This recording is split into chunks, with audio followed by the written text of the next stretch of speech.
السلام عليكم. وعليكم السلام. ابني جالك نمت شويه، ما كنتش عايز اقوله ليه؟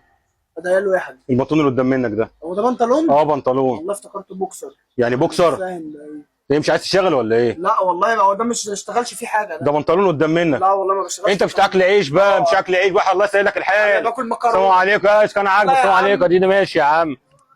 والنبي يا عم يلا حبيبي يلا يا بابا. باذنك كنت عايز اخد من هنا 1 سم من هنا اهو. ومن هنا 1 سم وربع ماشي 1 سم وربع. ومن هنا 2 مللي مكعب. 2 مللي مكعب. من هنا زماره واركب لك جهاز انذار في البنطلون. انت جايب بتاع مستريك. يلا يا حبيبي من هنا. يلا يا عم. طب يا صاحبي عايز ادور البنطلون ده شويه. هتعرفه منين؟ من هنا؟ هنا. طب ماشي لا طيب عشان عارفه. بتعمل ايه يا عم؟ يا عم ده اسمه كلام. ايه يا صاحبي؟ اعمله في البروفه يا عم. يا عم خد تعالى البروفه جوه، البروفه جوه. بالله عليك ايه ده ماله بالله عليك قصدي؟ متعور اصلا. ما بشتغلش فيهم هو معلش متعور. خياطة انا عشان- بتاع معلش. هدوم. معلش بالله عليك النزيف. طب بص النزيف. وريني طيب. بص النزيف وريني اهو.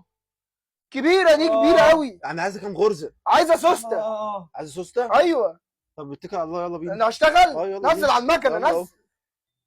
عم ابويا بيقول لك اعمل لي من دول بنطلون وقميص.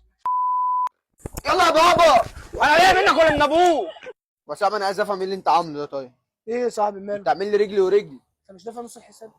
ايوه ما عامل بيهم ايه دول؟ طيب ايوه نص حساب نص بنطلون معروف. هات الحساب كله هعمل لك. طب بوظ لي التاني ده مش همشي بيهم. ما ده حساب تاني بقى، يعني دي فلوس تانية. يا عم ده انت منوفه مش جالك تاني لا يعني. ببلاش. يا صاحبي بالله عليك صح. سوسته بايظه اعملها لك. طب هعملها لك ازاي كده؟ طيب عندي شغل بالله. هعملها لك ازاي؟ تعالى نفسك واحنا واقفين كده يلا. هات طيب ارص لك عليها. تسلم. واحده واحده. طب تعالى كده يمين شويه. ايوه يا عم